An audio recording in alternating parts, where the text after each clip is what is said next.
I'm Thomas and I'm the lead technical expert at Zano Controls. An important part of my job is making sure that we give you the best advice so that you can avoid problems on your installs. One of the biggest problems we see on installs is having issues with flicker. So I'm going to be talking to you about 3 common problems and how to solve them so that you can fix the flicker.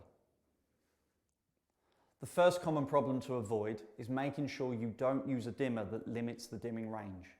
The reason for this is that the vast majority of lamps have a minimum and maximum level that if you dim beyond, they will start to flicker.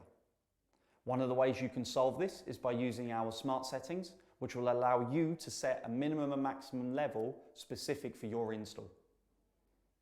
The second common issue is making sure you don't use cheap lamps.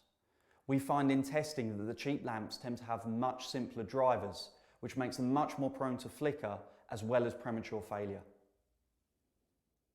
The third common issue is making sure you pair the right dimmer with your load. And that means if you're dimming LEDs, you need to be using an LED dimmer. The reason for this is that trike dimmers were designed in the 1960s, long before LEDs were in use, and put simply, they're just not designed for it.